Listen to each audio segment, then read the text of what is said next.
But I had to have another operation when I was 6, and there was complications that left me with swelling on the brain. So I was left in like a trauma centre overnight, and I developed OCD as a result of that whole experience. And if you don't know, OCD is obsessive compulsive disorder, and it means I have intrusive thoughts. And as a result of those intrusive thoughts, I have to do compulsions, which are things like ritual behaviour, like washing hands, checking things, and those are to kind of like go back into that comfort zone that was talked about earlier, like my safe area of like, I'm going to be okay if I do these things. But those things don't necessarily last for a long time until you go back into the cycle of having an intrusive thought and then having to deal with that anxiety and that fear and that surrounds it. And this dictated a lot of my time at school. I remember spending so much time in and out of lessons having to do these compulsions or having to deal with the attitudes of those around me because of my disability, my physical one and my mental health one. And I remember sitting in the toilets, like being so scared and just not wanting to experience the world around me because I was trying to live and I was trying to define who I wanted to be, but every time I did, I was told that's not good enough, or you have to keep changing to fit our definition of what you need to be. And I remember being told that I would not get a single GCSE at school, and all these things built up into this picture of who I was, and they informed my judgment of myself.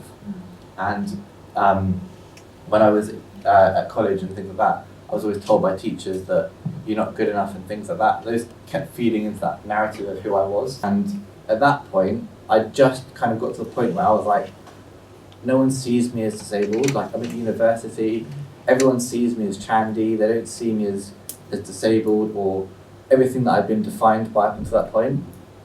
And I just got my confidence back. And I was using like the techniques from therapy a lot more when I was younger. Like I had CBT, which informed like those little behaviours that I can change to get to where I want to be, sort of what was talked about earlier.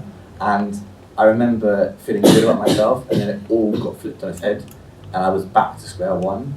And I remember failing my first year at uni, and my tutor at the time sent an email to the team who were discussing whether I should go back to uni or what was the best course for me to do, course of action. And he said that Chandos will fail with or without support. And my heart sank because I tried so hard, and I wasn't the best. I wasn't getting first class degree. Like I knew I wasn't going to be top of the class, but I was trying my best, and it just showed me that the world around us can be so defining of who we are, and it's that it can be so oppressive at times. But we all experience those emotions and those things that drive us forward to make the world a better place. Sort of what the charity does here to encourage people to be independent and live their life the way they want as a community as well. And I just brushed it off. And because of the pandemic and feeling so comfortable going out and not being judged, I was in that safe zone of like, oh, this is cool, no one's going to really judge me. And a group of like teenagers looked at me and laughed at the way I was walking with a crutch. And it took me back to childhood and being called like Tumor Boy, which sounds like an Avengers character who didn't quite make the cut. Like I don't know if you've seen Suicide Squad, where you've got like arm fall off boy and things like that. Sounds like a comedy sketch in the works. But when I was a kid, it taunted me. It made me feel like I was alone. And as a result of the hate crime stuff I experienced, the last year has been like leaving the house is a struggle some days. Some days I can bounce out of bed and feel so comfortable in my skin.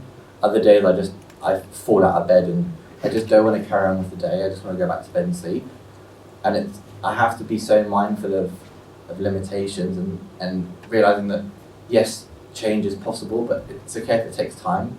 It's okay if you need a community around you. And I was so humbled by an experience that happened last year where I was on Facebook and a friend messaged me saying, we want to do a walk from Bournemouth Pier to Boscombe Pier for you, not raising any money, we want to walk with you and show that you're not alone in this struggle, you're not alone in what you're going through. And it was from a gentleman who had experienced hate crime because of his ethnicity when he was growing up, and he was just like, I want to help you. And then on the hottest day of the year, last year, where everyone turned up at like half 10 in the morning, I'm there in my jeans and everything, and I'm sweating buckets, and there's like 80 people, and we just walk from pier to pier, just to be with each other and stuff. And that showed me that we can all go through struggle, we can all go through pain and heartache, but we can also get through it together.